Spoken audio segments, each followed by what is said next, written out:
Bonjour à tous, bienvenue sur CryptoForce, cette actualité crypto numéro 20. Donc aujourd'hui, nous allons parler du VeChain. Comme d'habitude, vous allez voir, il y a du lourd, vraiment il y a du lourd sur le VeChain et les nouvelles informations qui sont tombées. Je vais également parler donc de l'application VV, mais plus court que d'habitude parce qu'il y a moins d'informations et je parlerai plutôt du Master Collector Programme, les informations qui sont tombées sur ce plan-là. Je vais vous parler de façon assez courte de l'application de la plateforme Ultra et du UOS, parce que là aussi, il n'y a pas beaucoup d'informations qui sont tombées en attendant la sortie officielle au 25 avril des premiers jeux de la plateforme. Donc, ce sera plutôt le 25 avril qu'on pourra en parler. Et également, par contre, je vais vous parler du XRP. Là, vous allez voir, il y a du lourd qui est en train de tomber là, sur le XRP, avec notamment l'interrogatoire, hein, si je puis dire ça, du patron de la SEC, Gary Gensler, devant le Congrès américain. Donc, on va discuter de tout ça. Alors, il y a du lourd là aussi, plutôt positif, hein. Et après, il y a également des actualités crypto plus générales que j'aborderai comme d'habitude en fin de vidéo. Et là aussi, il y a des informations qui sont tombées, notamment avec la loi MiCA, et qui sont tombées aujourd'hui en plus. Voilà, donc je rappelle également, avant d'aller plus loin, que je ne suis pas un conseiller financier, comment ma valeur ajoutée est sur le plan informatif, sur des projets qui s'inscrivent sur le long terme, hein, je rappelle, et que ici, c'est voilà, c'est plus le long terme et des projets que j'estime personnellement plutôt solides au niveau des bases. Voilà, c'est l'objectif. Et sinon, eh bien écoutez, moi je vous invite à laisser partir, hein, et je vous invite à voir mon trailer d'abord.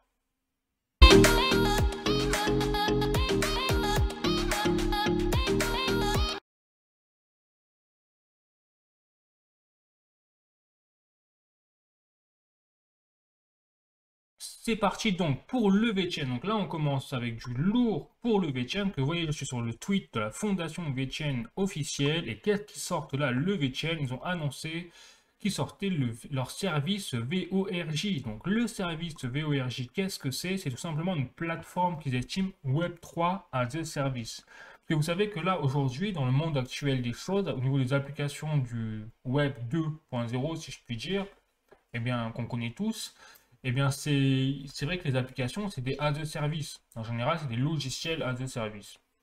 Là, ils sont en train de créer, d'innover totalement le VeChain en créant un système de Web3 de service. Donc, qu'est-ce que ça veut dire? Ça veut dire que c'est vrai que le plus gros goulot d'étranglement du milieu des crypto-monnaies au niveau technologique, c'est les connaissances sur la blockchain et donc sur les smart contracts en général. Parce que si demain vous voulez créer une application, vous, avec les connaissances que vous avez, si vous n'êtes pas un développeur, vous n'avez pas de compétences techniques au niveau de l'informatique sur la blockchain, parce qu'en plus c'est spécifique sur la blockchain, eh bien, il vous faudra forcément engager un développeur ou quelqu'un de compétent pour créer une blockchain, un smart contract, etc.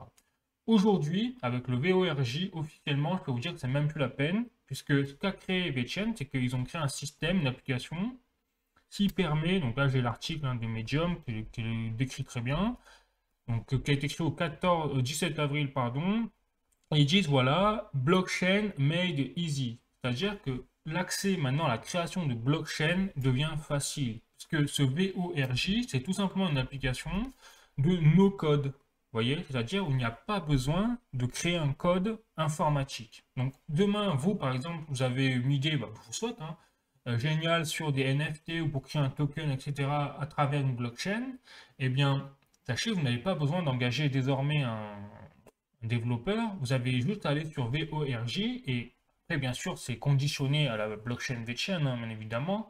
Mais en tout cas, vous pouvez créer vos NFT, vous pouvez créer vos tokens très facilement sur VORJ. Voilà.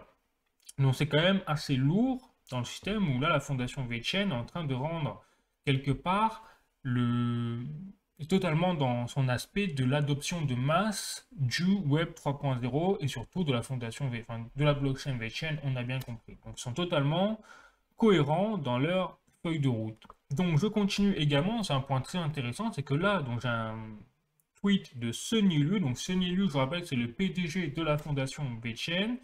Et il a mis quoi? Il a mis, là j'aime ça, en faisant référence à un tweet donc de L1x.vet, enfin bref, voilà.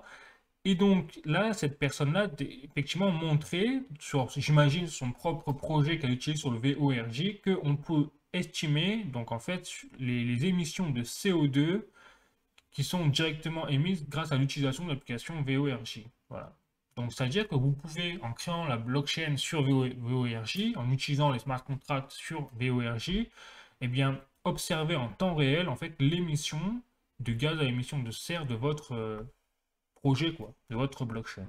Donc là aussi, on est dans un cadre où on voit bien qu'en fait, la fondation VeChain, ils ont 5 coups d'avance. C'est-à-dire que nous, en Europe, aux États-Unis, on est encore en train de se demander comment on va faire pour les entreprises, pour faire en sorte que ces entreprises-là aient le moyen de calculer leurs émissions de carbone en temps réel. Eux, ils ont déjà tout mis sur tous les niveaux. Voilà. Donc, on voit bien que là, il y a vraiment quelque chose de. Ils sont vraiment. Il y a des fondamentaux solides à ce niveau-là également, parce que même la transition énergétique, comment faire une transition énergétique solide, c'est déjà savoir combien dans une entreprise on émet d'émissions de carbone, savoir sur quel secteur on essaye d'améliorer les choses, par exemple au niveau de la logistique, la production, etc. Voilà. Parce que si on ne sait pas combien on émet d'émissions de carbone, ça va être compliqué derrière d'améliorer à travers les indices de performance, etc. Voilà, et donc là, ben déjà, VORJ, donc ça a l'air de rien comme ça, mais c'est plutôt assez énorme dans le contexte de transition énergétique dans lequel nous sommes aujourd'hui. Je continue pour le VeChain, donc là aussi très intéressant. Donc là, je suis sur le tweet de la VeChain Greece, donc la grecque, enfin la Grèce, la communauté de VeChain Grèce. Et donc là, c'est une photo du ministre de la gouvernance digitale de Grèce, donc Pierrakakis, donc c'est Kyriakos Pierrakakis. Voilà, donc si vous arrivez, si vous êtes grec, vous arrivez à lire, je vous souhaite bon courage. Mais moi, je ne lis pas le grec, donc voilà. Mais en tout cas, c'est le ministre voilà, de la gouvernance digitale en Grèce. Et donc, qu'est-ce qui se passe? Eh bien, dans un meeting, le 19 avril, il parle des technologies VeChain. Donc là, c'est quand même pas rien. C'est que, ce que je vous disais, c'est que là, on s'inscrit dans un cadre où, étonnamment, on a un vrai contraste, un vrai paradoxe, c'est que on a une véritable guerre qui se fait contre les crypto-monnaies. On le voit bien notamment aux États-Unis avec le président de la SEC qui est en train de massacrer l'écosystème crypto aux États-Unis. On le voit bien avec la Chine qui a interdit les cryptos, mais qui est en train de faire un rétro-pédalage, donc comme par hasard. On le voit bien donc, dans le monde entier, on voit qu'il y a une régulation. On va parler de la loi MiCA en Europe notamment, où il y a une régulation sur les cryptos, mais en parallèle, les gouvernements, les institutions qui veulent étouffer un petit peu les crypto-monnaies, surtout les stablecoins, et bien derrière, ils comprennent également en parallèle, paradoxalement, que la technologie derrière les crypto-monnaies, la blockchain notamment, devient indispensable et même révolutionnaire et apporte beaucoup trop de choses pour qu'on puisse passer à côté. Donc le contraste, c'est que vous avez, on le voit, c'est que vous avez d'un côté des gens qui interdisent au niveau gouvernemental les crypto-monnaies, qui disent c'est pour les criminels, c'est l'horreur, c'est le mal absolu. Et de l'autre côté, vous avez carrément des ministres et de la gouvernance digitale, hein, c'est pas rien, qui eux disent, ah oui, effectivement, il y a des technologies quand même comme le VeChain. Après, voilà, là c'est le VeChain, mais là, je parle pour l'ensemble des technologies. On voit bien que la blockchain intéresse énormément sur le fond les gouvernements, les institutions, parce que, et là j'en profite pour faire le parallèle avec ma vidéo sur donc l'intelligence artificielle que j'invite vraiment à voir. Je sais qu'elle est longue, ça paraît un peu chiant comme ça, mais je vous garantis que vraiment il y a des choses à apprendre là-dessus. Et c'est vrai que je fais très peu, je fais pas vraiment la pub hein, pour mes vidéos, mais celle-là je vous invite vraiment à la voir parce que justement j'explique comment la blockchain et les crypto-monnaies sont carrément indispensables justement dans le triangle technologique que représente la blockchain, le big data, les données numériques de l'entreprise, et l'intelligence artificielle. Donc on parle beaucoup de l'intelligence artificielle, mais l'intelligence artificielle est extrêmement couplée aux données numériques et désormais à la blockchain, parce que vous n'avez pas de bonnes données numériques sans un moyen fiable de les recueillir, ces données numériques. Et le moyen fiable de recueillir les données numériques, c'est la blockchain aujourd'hui. Voilà. Donc c'est pour ça que les crypto-monnaies et la blockchain, c'est pas quelque chose qui sera éphémère. C'est vraiment une révolution parce que justement, couplé à l'intelligence artificielle, ça amène vraiment une révolution dans le domaine informatique et dans le domaine de la gouvernance digitale, comme on peut le voir avec Pierrakakis. Voilà. Bon, donc c'était aussi ce genre de nouvelles que je voulais voir, hein, parce qu'on voit qu'il y a de l'espoir pour les cryptos, ça c'est clair. je continue. Et là, je trouvais très intéressant. Je vais vraiment vous le montrer. Donc là, je suis sur le tweet, pareil, hein, de la fondation VChain. Hein, j'ai un tweet. Et surtout, en fait, je vous montre ça. Une interview. Enfin, c'est pas une interview, mais c'est un meeting, c'est une réunion présidé par Sonny Lu, le PDG de la fondation VChain. Et ce qui est très intéressant, je sais pas, je vais vous le montrer. Alors, c'est tout très anglais, mais je vais vous faire la traduction en français au fur et à mesure. C'est qu'on voit vraiment la philosophie de la fondation VChain à travers ses dirigeants et également ses développeurs. Parce qu'autour de la table, en fait, il y a les développeurs de la fondation VChain, du moins les chefs développeurs, hein, j'imagine. Et donc, Sonny Lu, le PDG, ben, il leur explique sa vision des choses. Et c'est que je trouvais ça très intéressant parce que le but, également à titre informatif sur ma chaîne, c'est également de pouvoir se projeter dans 5 ans, 10 ans sur un projet. C'est ça l'objectif. Donc là, c'est pour ça que je vous montre ce petit passage et je vous traduis.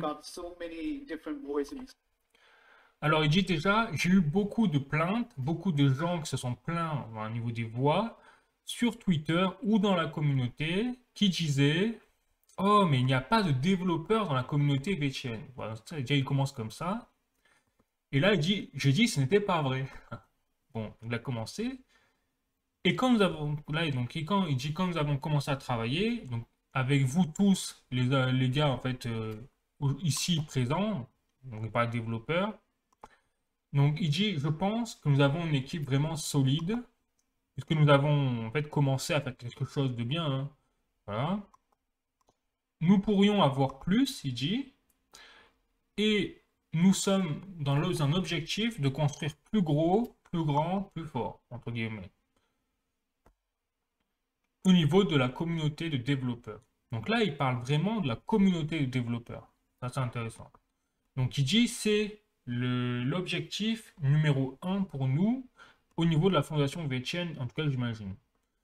Et donc là, très important, voilà, là, ça devient très important, très intéressant, c'est que nous voulons adopter la technologie Web3, mais là, vous allez voir, mais nous voulons faire en sorte que la technologie Web3 soit le futur Internet, soit le prochain Internet.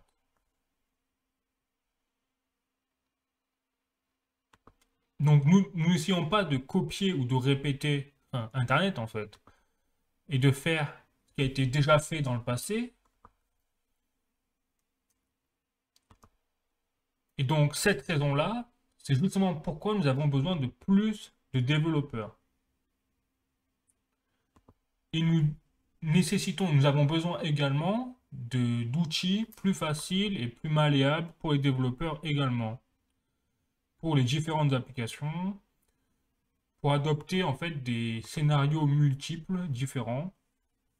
Et il dit, et ça serait intéressant, il dit, ça ne devrait pas être le boulot seulement de la fondation VChain. Et c'est là aussi où je fais le petit recul, où je vous disais, on parlait de la Grèce, enfin avec le ministre de la gouvernance digitale de Grèce, c'est que effectivement, ça devrait être le boulot de tout le monde d'améliorer en fait le système de blockchain, de technologie, etc.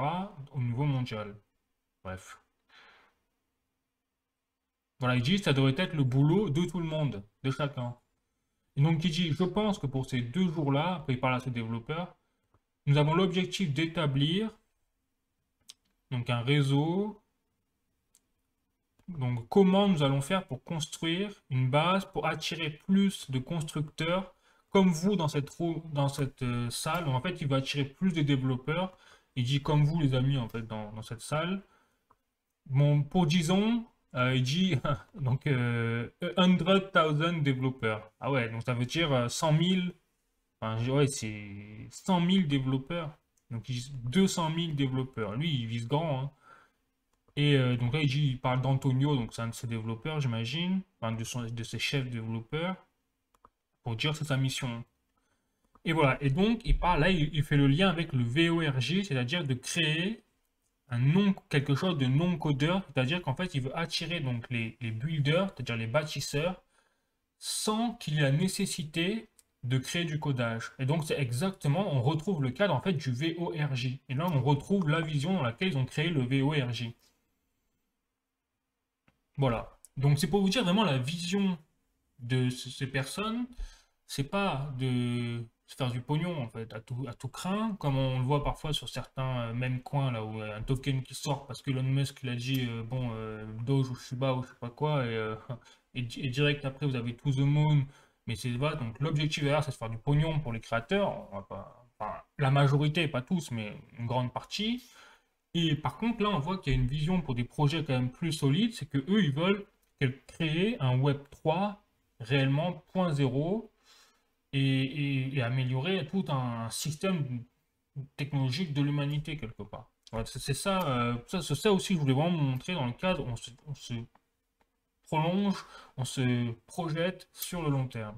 Voilà, bon, ça c'était tout pour le VChain pour aujourd'hui. Donc n'hésitez pas à regarder si vous ne savez pas, si vous n'avez pas vu la vidéo sur le VChain, si vous voulez en savoir plus, où j'explique vraiment les fondamentaux, les initiaux, ça dure 40-50 minutes je crois. Et puis voilà, je continue avec l'application donc VV. Donc là, je suis également sur la tweet officielle de la fondation VV. Donc là, excusez-moi, je remonte jusqu'au bout. Voilà. Et donc, ils ont fait des drops récemment. Donc là, ils ont fait surtout Amazing Spider-Man, comme vous pouvez le voir. Et surtout des comics. Donc, ils ont surtout balancé beaucoup de comics là cette semaine. Plus également, donc c'est surtout Spider-Man. C'est vrai que les Spider-Man marchent pas mal. Et sinon, après ça, ils n'ont pas fait beaucoup de drops, si ce n'est un drop de Marvel, notamment de Ant-Man and the Wasp, Quantumania, donc qui est sorti il y a quelques temps. Moi, j'ai pas vu, mais apparemment bon, il y avait ce genre de personnage dans le film. Apparemment. Bon.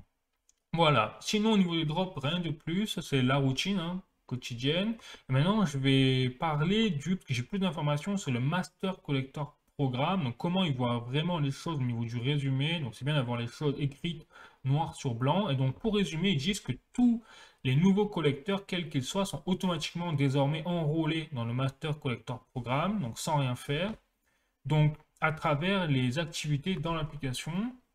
Donc, il y a deux types de progression dans le Master Collector Programme. Il y a donc tous les nouveaux utilisateurs commencent à un niveau 0 pour l'aspect collectionneur et donc ils peuvent gagner des points en fonction de leur activité sur l'application.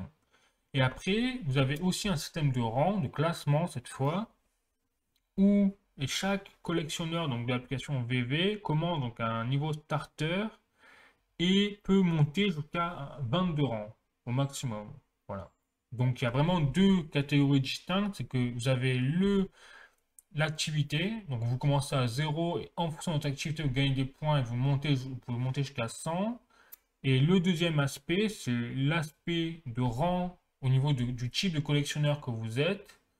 Et là, en fait, vous pouvez augmenter, mais que à condition, je pense, hein, que si vous continuez à amasser des collectibles, etc. Bon, ou alors peut-être en fonction des autres collectionneurs, je sais pas. Et donc, très intéressant, c'est que là, les points que vous gagnez, quel que soit le type enfin, quels que soient les deux types de systèmes qu'il y a, vous permettra en fait de bénéficier de nouveaux drops, par exemple, de nouveaux features, de bénéfices, également d'entrée au niveau des whitelists, par exemple, pour accéder à des types de drops très spécifiques. Donc là, ça peut être assez intéressant.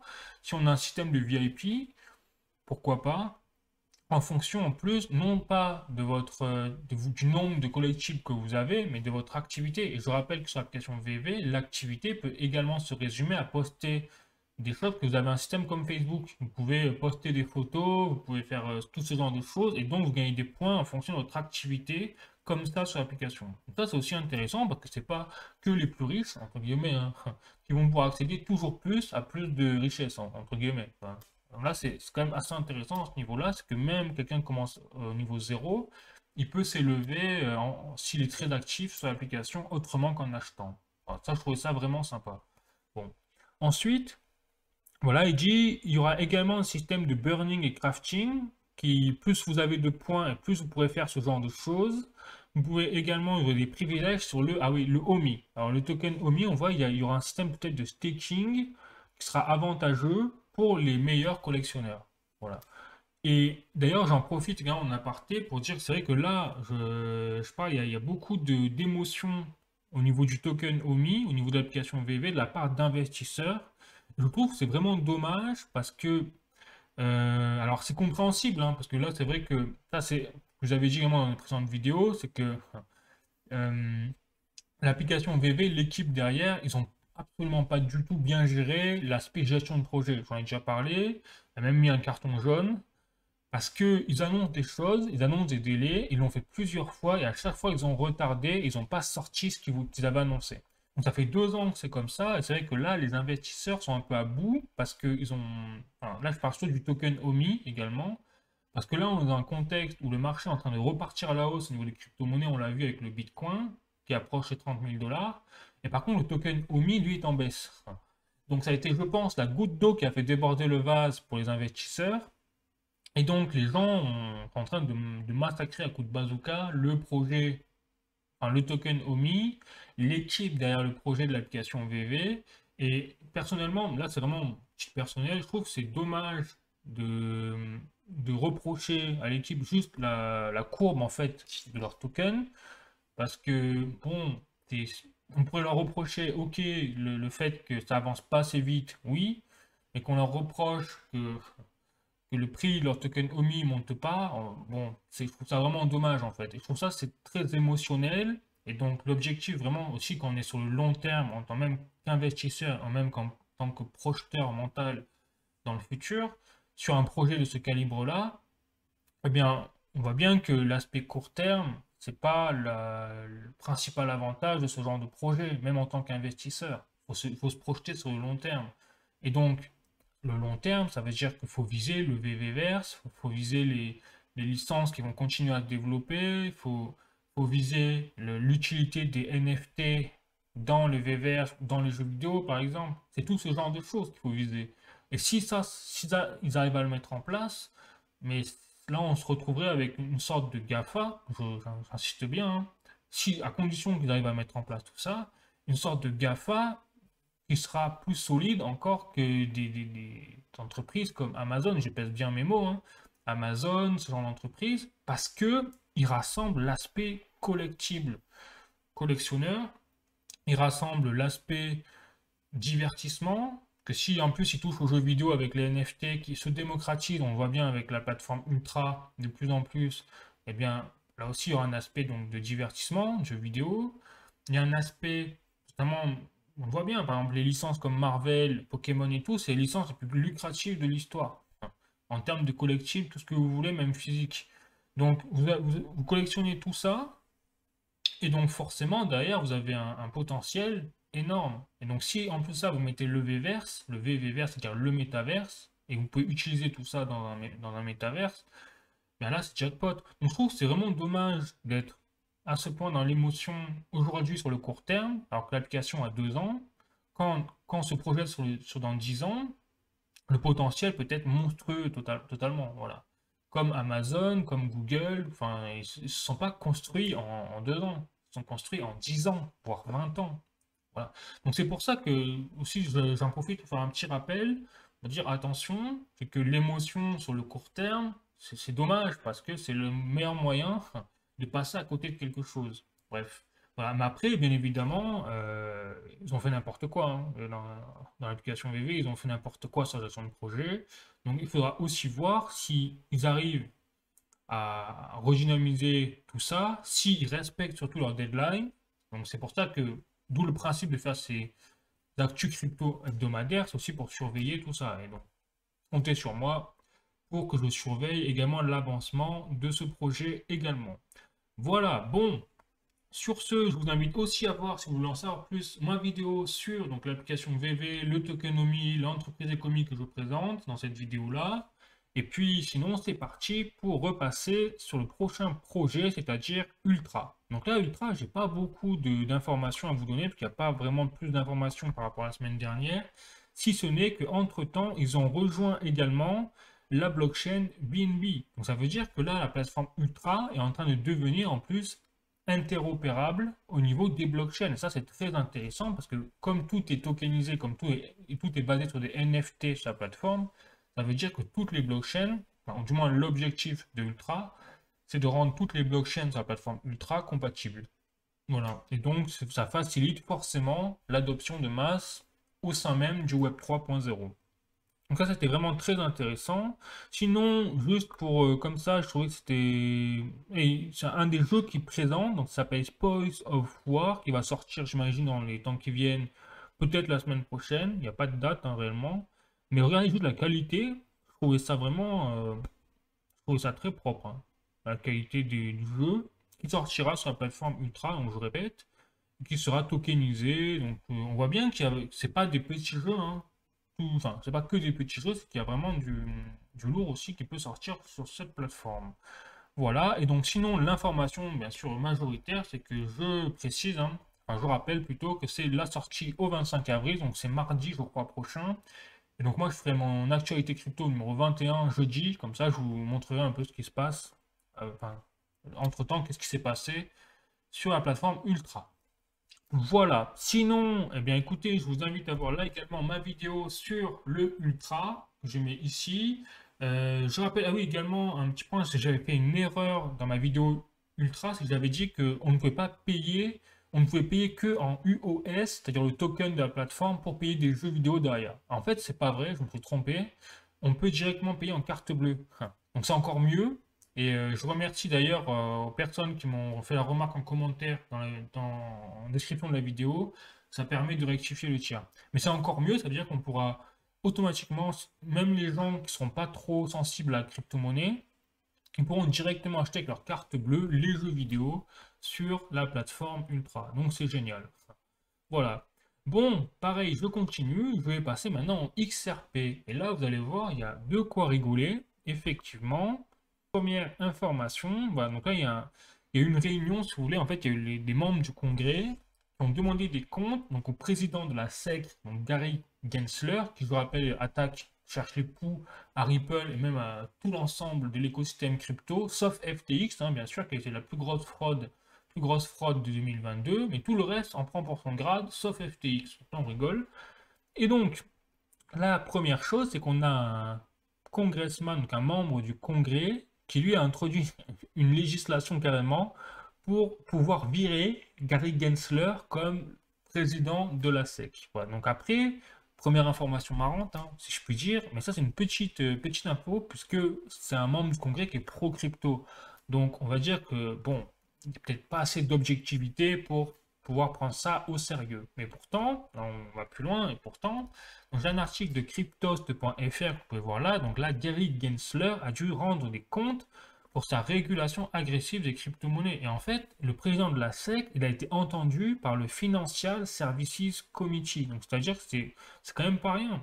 C'est-à-dire qu'il a été interrogé par en fait, le comité des services financiers, je ne sais pas si vous vous rendez compte, aux États-Unis, dans le cadre, justement, par exemple, Patrick McHenry, en plus, hein, le président carrément de ce Financial Services Committee, pour justement répondre de sa politique agressive à l'encontre des cryptos. Et souvenez-vous, c'est vrai que j'en ai parlé dans une précédente vidéo, j'avais montré un article de leséchos.fr, il me semble, à l'époque, qui justement montrait que les sénateurs américains s'interrogeaient vraiment à l'époque déjà sur la politique agressive, c'est il y a quelques mois, même en 2022, de Gary Gensler. Donc là, on voit que Gary Gensler a mis le paquet entre-temps, et là, donc, les membres du Congrès américain commencent vraiment à se réveiller. Ça, c'est intéressant.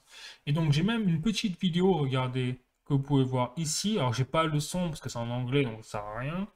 Mais déjà, la première chose que vous pouvez voir, c'est un tweet de Jeff Kirdeikis. Et donc, il dit Gary Gensler est en fait en train de trembler physiquement devant son incapacité de répondre en fait à la question du président du Financial Committee Services sur est-ce que l'ETH, par exemple, est une security ou une commodity. Puisque je vous rappelle que l'enjeu des crypto-monnaies, c'est est-ce que c'est une commodity ou est-ce que c'est une security. Et regardez, il tremble littéralement. Et en fait, il est incapable de dire si l'ETH est une security ou une commodity. Et en fait, c'est tout l'enjeu comme le XRP. C'est que pourquoi Gary Gensler attaque le Ripple et XRP, c'est parce qu'il considère à la base que Ripple devait enregistrer ses services en securities. Mais il n'est même pas capable, là, dans cette vidéo, de répondre donc, au président du Financial Committee Services, de dire est-ce que l'ETH est une commodity ou une securities.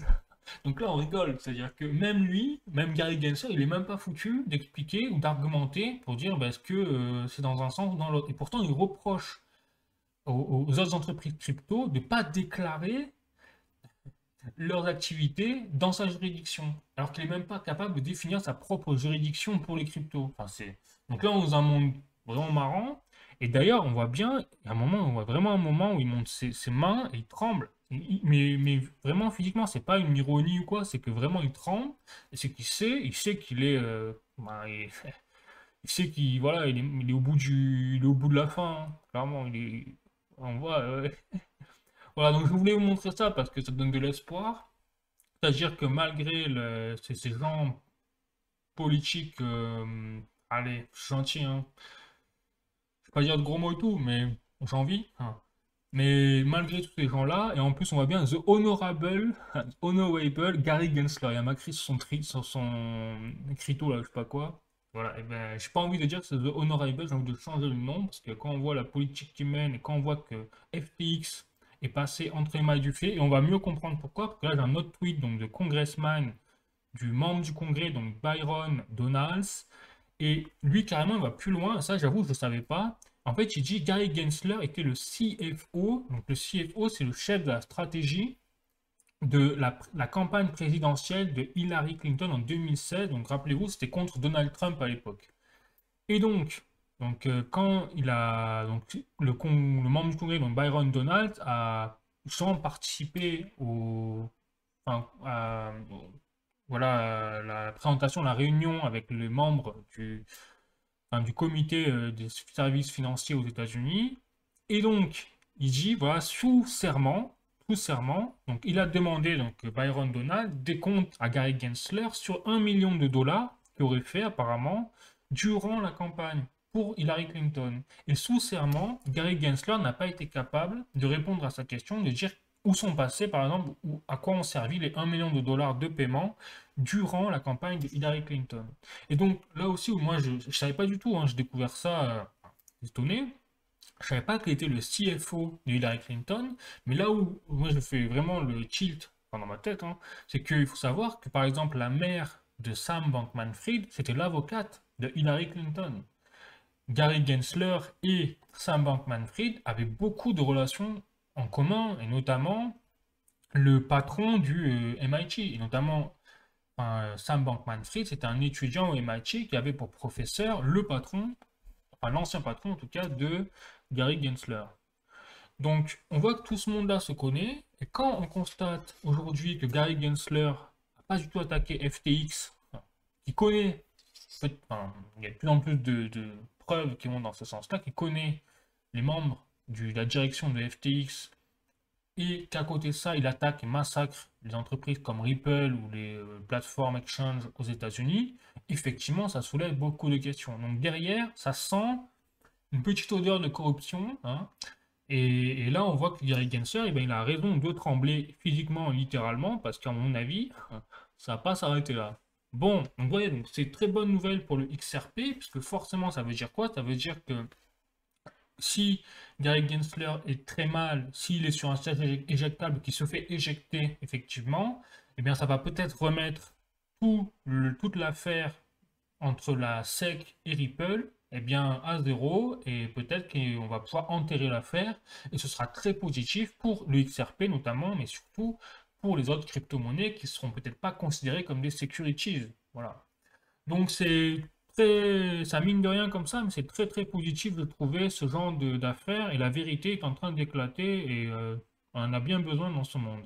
Voilà, bon, je passe. D'abord, je vous montre avant ça la vidéo que j'ai faite sur le XRP Ripple au cas où, s'il y a des nouvelles personnes qui voient la vidéo, si elles ont envie d'en découvrir plus sur le XRP, etc.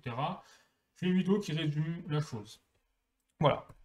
Je passe à la suite, c'est-à-dire aux actualités crypto plus générales. Donc, première chose, le journal du coin.com, la tentation Bitcoin en Chine, même les banques d'État mettent un pied dans la crypto. C'est exactement en fait ce que je vous disais par Ovechien quand je vous parlais du grec, du ministre de la gouvernance digitale donc, grec. C'est qu'on a un vrai contraste entre les pays, les gouvernements qui veulent massacrer la crypto d'un côté, mais qui en même temps sont tellement obligés de suivre la technologie qu'ils ne peuvent pas l'interdire totalement, purement simplement, parce qu'ils en ont besoin. Et là, on le voit bien, c'est que même en Chine, alors que la crypto est interdite, eh bien les banques d'État, c'est-à-dire les banques centrales, sont en train d'autoriser en fait les entreprises à payer, notamment à vendre des crypto-monnaies. Donc là, on est dans un monde de fou, parce qu'on a la Chine, c'est une dictature, c'est un régime communiste, tout ce que vous voulez. Les cryptos, ils les ont interdits, et là, ils sont en train de faire rétropédalage. Et de l'autre côté, on a les États-Unis, ils font l'inverse. C'est une démocratie, bon, bref. Voilà, donc on voit bien qu'il se passe quelque chose, et là, j'en reviens à ma vidéo sur, j'ai fait sur l'intelligence artificielle, où on a un vrai triangle technologique, blockchain, big data et intelligence artificielle. Et comme la Chine, c'est des champions de l'intelligence artificielle, eh bien forcément, ils ont besoin de la blockchain pour assurer des données numériques fiables pour l'intelligence artificielle. Voilà, donc c'est vraiment le triangle technologique, et donc aujourd'hui la blockchain devient indispensable, donc les crypto-monnaies deviennent indispensables en fait, puisque la blockchain est associée à une crypto-monnaie en général. Tout part du Bitcoin aussi, je vous rappelle. Bon bref, voilà. Je passe à la suite, autre information, donc de cryptost.fr cette fois, donc la Banque centrale de Russie autorise les transferts internationaux en crypto-monnaie pour les entreprises. Parce qu'en fait, qu'est-ce qu'on se passe? Qu'au niveau géopolitique, la Chine et la Russie sont quasiment alliés, on ne va pas se raconter des histoires. Et donc, qu'est-ce qui se passe? C'est que les banques centrales de ces deux pays, au même moment, elles autorisent les transferts en crypto-monnaie des entreprises parce que en fait, ça a été déjà annoncé par Vladimir Poutine et Xi Jinping il y a quelques mois, c'est que effectivement, pour payer le pétrole, notamment les échanges commerciaux entre la Chine et la Russie, eh bien, ils vont se servir du Bitcoin. Donc là, on est dans un monde de fou quand même. Voilà. Donc c'est ce qui est en train de se passer, littéralement. On est en train d'observer ça, et donc cela, c'est clairement, ça veut dire quoi? Ça veut dire que les crypto-monnaies, le Bitcoin, eh bien, ont un brillant avenir, en fait. Parce que ça veut dire que c'est devenu légal, même dans des pays qui interdisent les crypto-monnaies. Voilà. Donc on voit que le monde est en train de changer et surtout en train de se dédollariser en plus. C'est un autre sujet également. Dernière petite information du jour, là je suis sur coindesk.com, ça y est, on a le Parlement européen qui approuve donc la régulation crypto, et vous savez la régulation MiCA. Donc je rappelle que la régulation MiCA, elle est là en Europe pour réguler et de façon le plus sévère possible les crypto-monnaies. Parce que la loi MiCA, je rappelle que c'est la première loi dans le monde qui vient officiellement réguler les crypto-monnaies. Donc c'est une bonne chose de réguler. Mais le problème, c'est que la loi MiCA, par exemple, juste un des points de la loi MiCA, c'est de suivre, par exemple, tous les paiements crypto, quels qu'ils soient, hors des plateformes exchange. Donc là, ça veut dire qu'on va être cliqué, clairement, à partir même de 1 euro de Bitcoin, par exemple.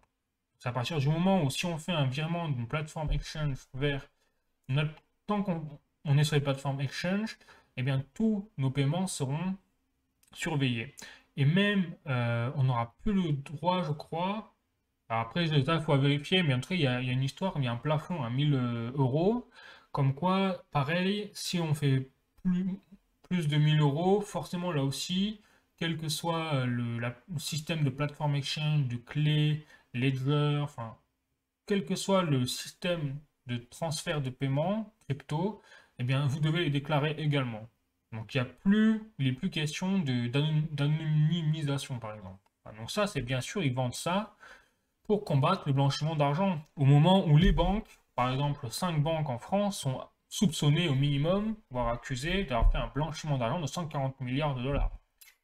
Mais bon, c'est vrai que le petit montant de 1000 euros en crypto, ah oui.